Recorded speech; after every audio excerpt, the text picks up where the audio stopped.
Olá, sou o Carlos Giordano, consultor de mídias digitais e Big Data. Nasci Tequim. Sou professor de pós-graduação na FAP e no Centro Paula Souza. Coautor do livro Transformação Digital na Prática. E também estou na TV Relacionamento.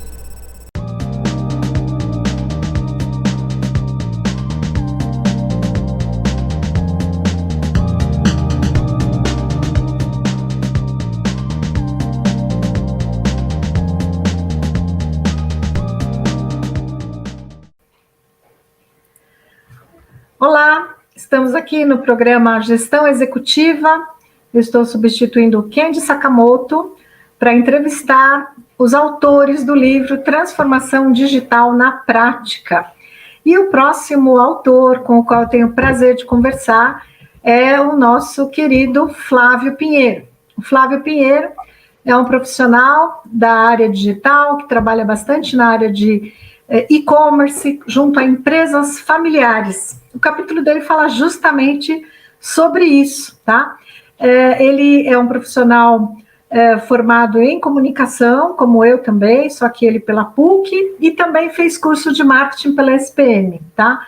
Hoje ele atua na Lab 34. Ele vai contar um pouquinho para vocês da experiência dele, da trajetória dele. Então, sem mais delongas, com vocês, Flávio Pinheiro, seja super bem-vindo e conta um pouquinho quem é você, onde você é nascido, um pouco do seu background, para a turma toda te conhecer.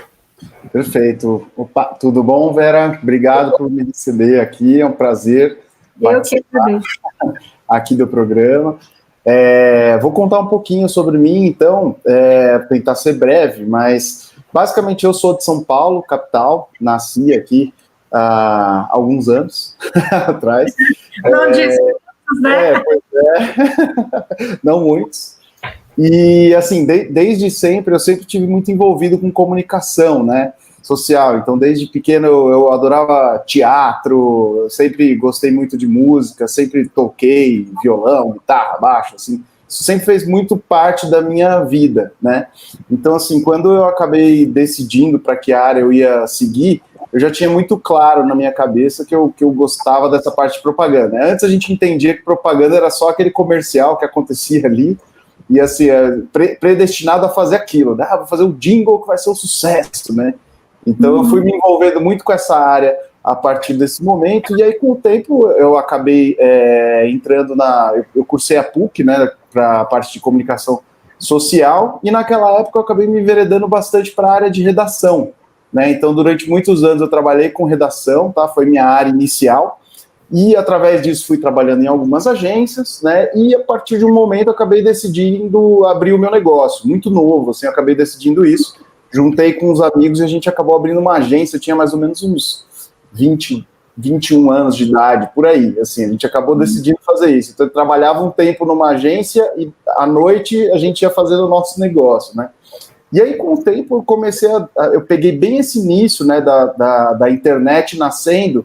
Então, eu fui acompanhando isso muito de perto, assim, das empresas que antes tinham um cartão de visita virtual, né? Então, a pessoa falava, preciso ter um site, porque eu vou falar para alguém me encontrar. Então, a pessoa tinha que entrar, era basicamente uma imagem, né, parada, né? Não existiam os buscadores, né? Só que era importante estar ali, né? Então, eu peguei muito dessa essência, fui acompanhando também essa derivação da internet, onde ela foi entrando na questão da Web 2.0, onde as pessoas trabalhavam com conteúdo, né? Começaram a surgir os buscadores, né?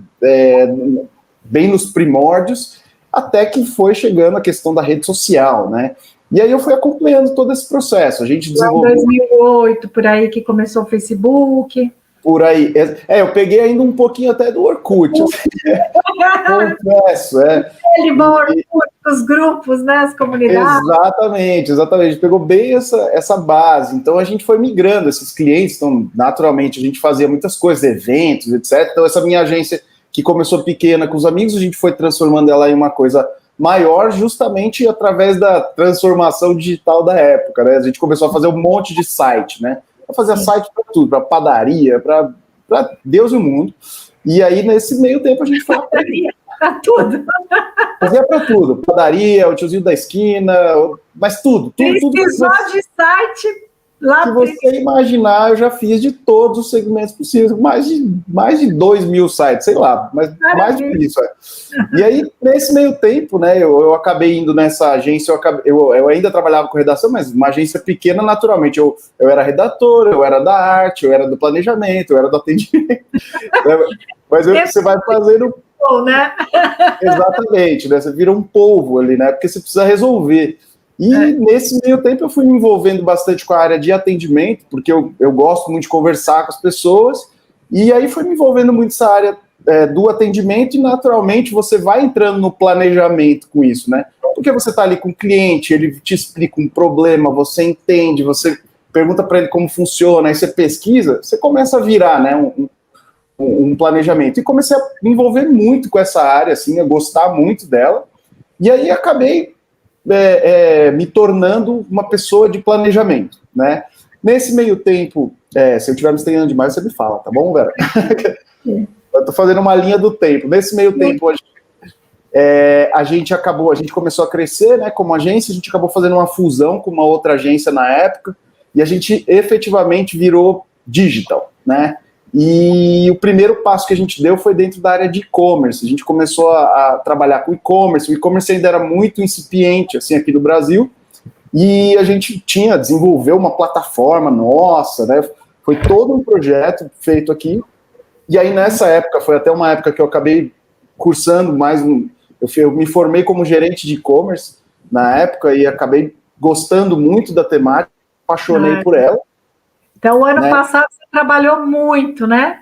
Eu trabalhei. Eu brinco que comecei o ano passado cheio de cabelo. Esse ano, agora, né, já deu problemas. Mas ainda bem. Cresceram 47% os sites, né? O número de sites, porque as empresas foram obrigadas a ir para o site, tiveram que criar comércio eletrônico, né? Exatamente. E algumas ficaram desesperadas, porque nunca imaginavam como fazer isso, né? Que bom que você estava lá para ajudar.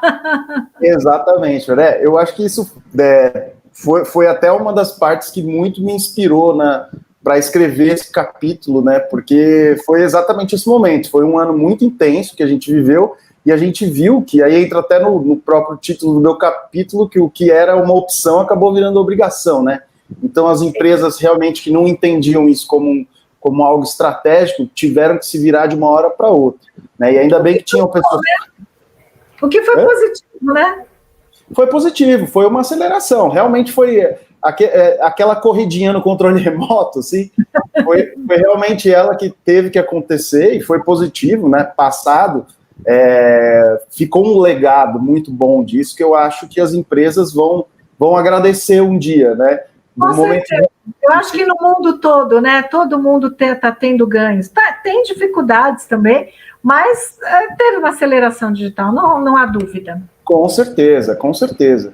Não, e aí parte até disso, só retomando a questão de quando eu comecei a me apaixonar pelo e-commerce, foi entendendo como que funcionava esse processo e entendendo como isso vinha progredindo no mundo e o impacto que isso teria no Brasil, a longo, a médio prazo até, né? E eu via que muitas empresas não enxergavam isso. Então, assim, eu bati em muita porta para vender projetos de e-commerce e, assim, era difícil, porque eles falavam, não, como assim? Não, já vendo, tenho 40 lojas no Brasil, por que eu vou ter um e-commerce, né? Mas aí as lojas físicas começaram a fechar, né? Lembra? Exatamente. Aí fechou, um monte de lojas começaram a fechar, né? Magazine Luiza era físico, virou digital, né? Exatamente. Né? Exatamente. E aí, dentro dessa visita, que foi onde eu comecei a entender que o e-commerce ele tinha um papel estratégico nos negócios, não só como uma substituição, mas sim como um complemento de canal, né? Então, o conceito de omnichannel, para que todo mundo entenda, o omnichannel basicamente é você entender que os canais se integram, né? Então, eu posso vender pela internet, mas entregar na minha loja, por exemplo, né? Eu posso pedir na loja e receber em casa, né? Então, as marcas começaram a entender a existência disso e eu passei a entender isso como um sintoma estratégico de negócio, né? Só para as pessoas entenderem, explicar o que é omnichannel para a turma, né? multiplataformas, né? O Omnichannel é integrar tanto loja física com loja online, com atendimento em rede social, você trazer todas as informações para um ponto único, né? O Omnichannel é a sobrevivência mesmo dos negócios, porque não dá para cada lugar ter uma informação particionada, né? Esse conceito, ele junta tudo, né? Ótimo. Exatamente. E aí foi justamente nesse período, Vera, que eu comecei a entender isso como muito estratégico, né? E aí foi um momento que eu falei assim, eu acho que eu vou para o outro lado da mesa, né?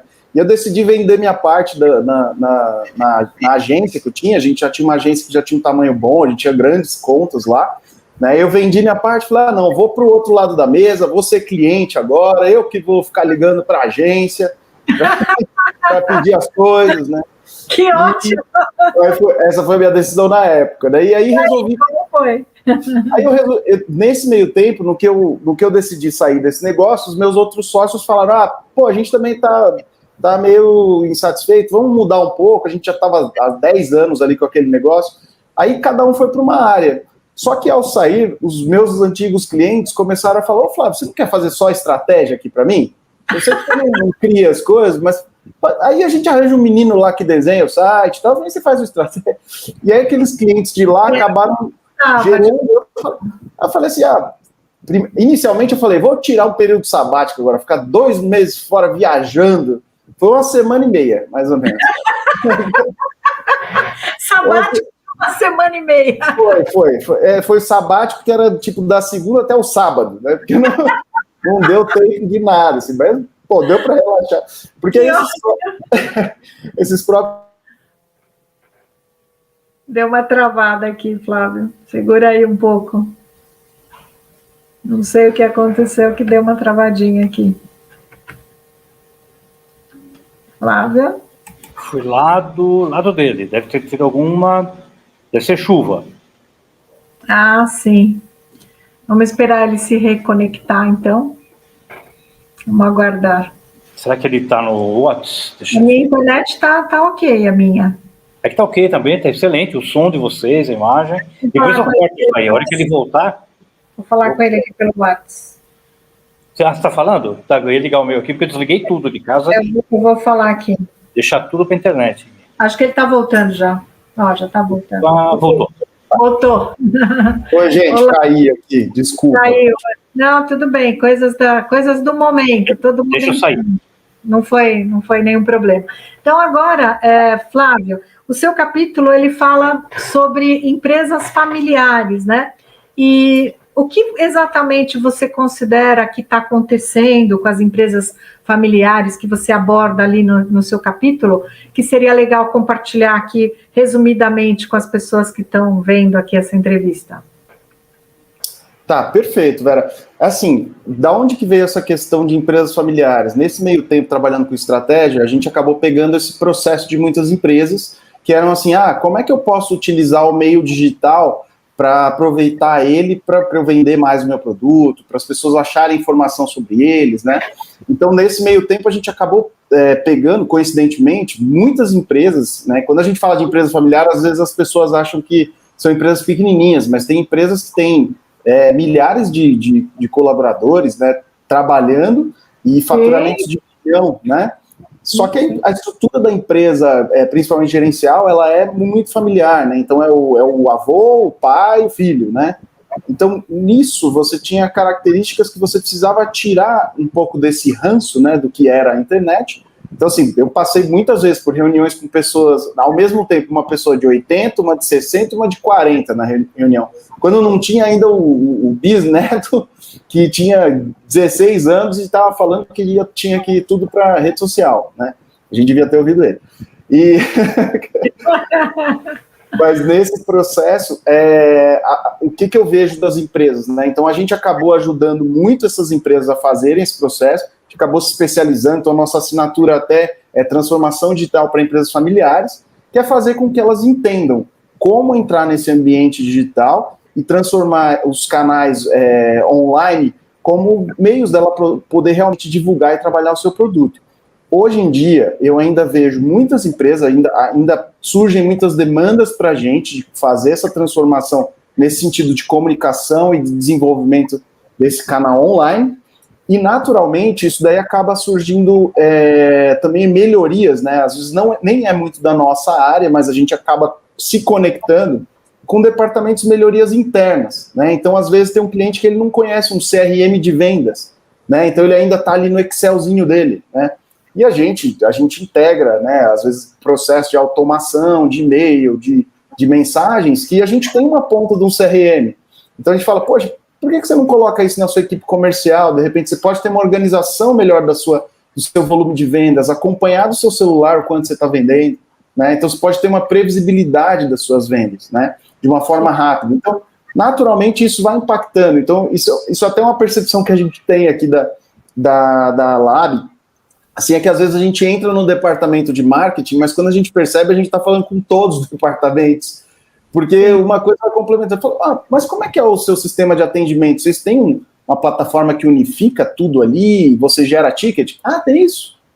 Sabe? Então, assim, a gente acaba contribuindo a outros setores e a empresa, de um modo geral, ela vai se transformando, né? Isso é a questão da comunicação, né, que passa por todos os departamentos. Se uma empresa não se comunica internamente, ela vai ter problema externamente, porque se as áreas internas não se unirem, logística, distribuição, produção, marketing comercial, tem que estar todo mundo unido. Para quê? Para que o resultado lá para o cliente final seja transparente, uniforme, para não frustrar, né? Porque a pior coisa que tem é você anunciar uma campanha na televisão ou no meio digital, o cliente chegar no ponto de venda e não encontrar, ou chegar na loja de comércio eletrônico e não ter, por algum motivo ou outro. Isso em marketing é aquele conceito feroz que chama-se dissonância cognitiva, né? Aquilo que eu estou vendo não combina com aquilo que eu criei de expectativa na minha cabeça, né? Então, é importante esse trabalho seu interno também, né? De unir as áreas, fazer as áreas se falarem, para a gente garantir o sucesso. Parabéns. Exatamente, Vera. Eu acho que, assim, você tocou num ponto muito importante sobre essa questão da dissonância, porque o que acontece? Muitas vezes eu tenho uma empresa que é, como você falou, a gente fez uma mega campanha de Google, com redes sociais, com influenciadores que, nossa, a gente conseguiu, sei lá, 1 milhão de acessos, né? Aí tô falando o quê? Que, nossa, esse nosso produto é muito bom, é muito rápido, etc. Aí ele cai no saque da empresa que fala assim, não sei do que está falando. Que produto é esse, né? Então, assim, isso acontecia muito, acaba, né? Com a campanha, né? Destrói a campanha, queima o dinheiro, né?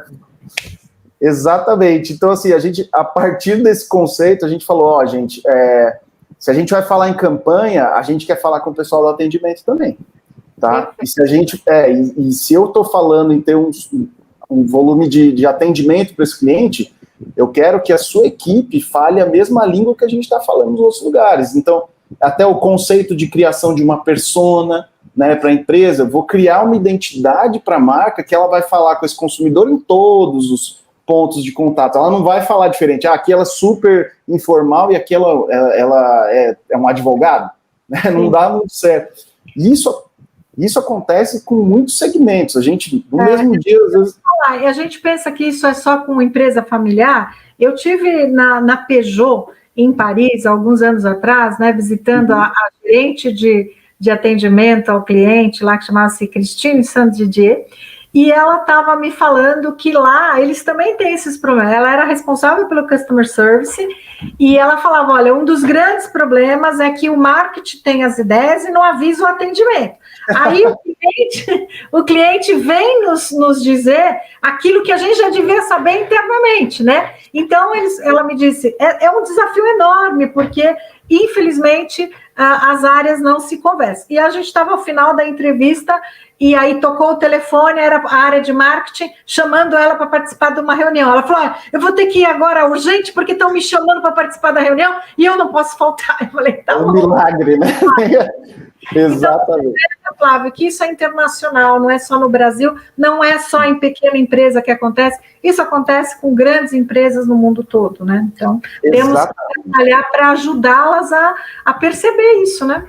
Com certeza. Não, e é bem como você falou, assim, a gente nesse meio tempo, a gente também atendeu algumas empresas grandes, empresas conhecidas, que tinham exatamente o mesmo problema. né? E porque é realmente, às vezes, eu não sei se é a construção do conceito que foi feito em cima de empresa, parece que às vezes as áreas são rivais, né? Então, aqui, não vou poder contribuir com aquele. Não, pô, sou do comercial, o cara do marketing não pode saber o que eu vou fazer. Né? Então, assim. Passado, né? Que ainda existe, viu? Existe muito, assim, olha, vou te dizer que hoje eu vi umas 3 vezes, assim. Mas porque acontece, infelizmente acontece, e assim, esse é uma questão, assim, que é um trabalho muito forte que a gente acaba fazendo, que é ser essa frente, né, de botar o dedo na ferida mesmo, né? Falar assim, não, ó, essa reunião aqui não pode ser só com esse pessoal, a gente precisa desse, né, para que todo mundo fale e se entenda. A mesma linguagem, lógico.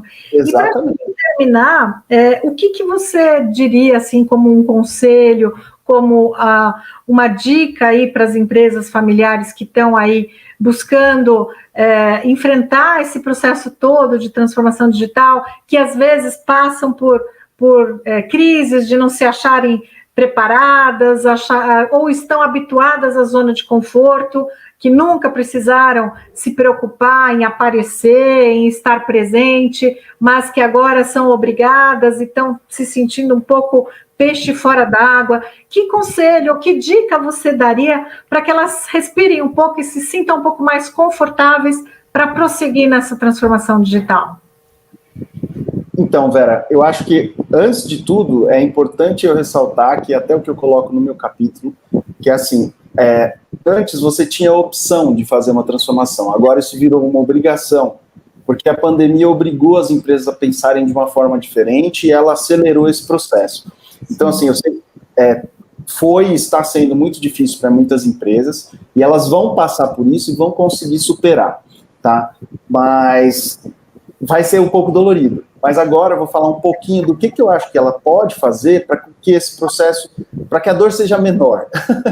Tá? Mas assim, hoje em dia, o que a gente tem? O conhecimento hoje em dia é muito acessível. Praticamente tudo que a gente quiser de conhecimento está disponível, seja através de uma pesquisa no Google que você encontra, um vídeo que fale sobre aquilo, né? Hoje em dia o Google ele é um oráculo, né? Ele te entrega muita informação, obviamente você... Tá incrível. Né? Você, naturalmente, é interessante você filtrar, né, entender portais, né, que forneçam conteúdo de qualidade, né, mas assim, hoje em dia você tem muito acesso a isso. Então, assim, minha recomendação é que busquem esse tipo de informação. Praticamente tudo que você imaginar você vai encontrar ali, e tem muita coisa de qualidade, ou que é de graça, ou que é barato, tá, que pode ser feito. Existem hoje em dia plataformas que você pode fazer nossa, como é que eu vou entrar na rede social da minha marca? Você entra num site que você tem um curso que custa R$30 para você aprender isso em 12 aulas, sabe? Exatamente. Então, assim, são esse aspecto. Você tem ferramentas, você tem informação muito disponível. Então, acho que isso é um primeiro passo, né? Correr atrás, porque a informação está lá, você só precisa acessar e buscar ela, tá? Então, é importante. E para as empresas, eu acho que uma grande lição é que, assim, em primeiro lugar, planejar é essencial para o seu negócio prosperar, tá? Então, assim, planeje, tente planejar. E acho que como foi até que a Andrea falou, se eu não me engano, né, no nosso primeiro capítulo, né? A Andrea é a autora do Fatores Críticos de Sucesso. Exatamente. Ela falou de uma questão muito importante, que é o seguinte: antigamente você planejava um ano inteiro para você fazer execuções, então você tinha planejamentos extremamente grandes e assim pesados, que quando você tinha uma diferença nesse caminho, era um problemão, né? Hoje em dia a gente está numa era de curto prazo. Metodologias ágeis, né? Exato, metodologia ágil. Então, assim, planeja para você ter um caminho, mas se prepara que você vai mudar esse caminho no meio dele. O importante é o quê? Testar muito, errar rápido e consertar rápido, né? A velocidade, ela virou fator crítico para sucesso nesse momento, tá? Então, assim, o planejamento, ele te ajuda a ter uma visão e, de repente, a desenhar já alguns cenários, né? Então, você pode ter aquilo, mas, assim, o importante é testar. Errou, conserta. Conserta rápido. Que é muito o pensamento das startups, né? As startups estão sendo treinadas para isso. Erra, mas erra rápido e conserta rápido, né? E vamos viajando. Então, essa seria uma dica importante mesmo, né, Flávio? Eu acho que Exato. Em relação a esse momento, né, tão difícil, se as empresas também se permitirem errar, né, elas também vão aliviar um pouco o peso, porque você não pode acertar todo o tempo, mas também se você não fizer nada, você não cresce, não anda para frente. E depois, conforme começa a trilhar, né, vai sendo mais fácil. E qual é, assim, o campeão de audiência nos requerimentos aí para a Lab 34? Aquilo que sempre você começa por ali a fazer a transformação digital. Perfeito. Eu acho que, em primeiro lugar, é a gente entender, assim, a gente poder entender um pouco do cenário da onde essa empresa está em relação aos concorrentes dela, tá? Porque aí você vai se nivelar para esse mercado e entender através dos seus próprios concorrentes e até mesmo referências de outros segmentos, aonde que eles estão, para você saber, bom, por que será que ele está nesse segmento, né? Será que é interessante? O que ele está fazendo? Olhar o que já está feito é o melhor primeiro passo que eu recomendo. E se você me permite, um segundo passo disso, é você entender muito bem quem que é o seu consumidor, tá? Entender o seu consumidor é poder entender quem é a persona dele, como que ele funciona, e mais do que tudo, aprender a ouvir, não ter medo de ouvir o seu cliente falar mal de você. Deixa ele falar mal, porque ele vai te ensinar o que você precisa mudar, né? Então, tem muita empresa que tem medo. Nossa, não sei se vou abrir aquela rede social, de repente vão começar... Não, abre, ouve o que ele tem lá, de repente ele tem a sua resposta. A gente chegou a desenvolver com muitos clientes mais de 30 produtos diferentes que foram co-criados com a nossa audiência, né? Então, perfeito. É oportunidade, tá? Então, e isso é uma tendência, né, Flávio? Existe um termo, né, que está sendo utilizado na academia que chama prosumer, que é você deixar o cliente participar do processo de opiniões, de melhoria de produto, de serviço. Os consumidores querem participar, eles gostam disso, né? Você veja, hoje, por exemplo, a Dell abriu o site dela para as pessoas ajudarem a criar o computador. As indústrias automobilistas vai lá e monta o seu carro do jeito que você quiser. E os consumidores querem isso, né? E as empresas têm muito a ganhar. Se a gente ouve o nosso consumidor, com certeza o produto vai estar mais adaptado e a nossa chance de sucesso aumenta barbaramente, né? Sem dúvida nenhuma, né? Legal, Flávio, eu adorei aí conversar com você, super obrigada por compartilhar aí com a gente as experiências, tá? Nós estamos vendo aqui na tela, tá? O link aqui do livro, tá? Para quem quiser comprar o livro, tá? http://bit.ly/quero-trdx, tá? Vamos ficar um pouquinho aqui na tela para que as pessoas possam anotar. Quem tiver interesse, tá? O livro também está sendo comercializado pela editora Laços, que escreve-se sem o C cedilha. Então, www.editoralacos.com.br, tá? Então, Flávio, super obrigada, viu, mais uma vez, tá? É uma honra, um prazer contar com a tua participação no nosso livro, né, que foi um grande desafio, e você deu um tom super leve, gostoso para tudo que você fez, né, e compartilhou com a gente essas experiências riquíssimas, né? Então, eu desejo todo sucesso para você, e vamos continuar na nossa caminhada aí, divulgando esses processos tão legais aí, para quem está pesquisando esse tema. Um abração. Obrigado, viu, Vera? Obrigadão, um beijão e obrigado a todos. Tá bom, um abração. Tchau, tchau. Então, vamos colocar novamente aqui o link para quem quiser comprar o livro, tá? Então, http://bit, tirem uma foto aí. Podíamos ter colocado QR Code, né? Não, faltou essa ideia hoje. A gente coloca na próxima entrevista um QR Code para o pessoal acessar diretamente, tá? Para adquirir o livro Transformação Digital na Prática, editora Laços, que escreve-se Lacos, tá? www.editoralacos.com.br. Eu sou a Vera Lúcia Vieira, uma das coordenadoras deste livro, e estou tendo um grande prazer de coordenar esta série de entrevistas tão bacanas com os autores do livro.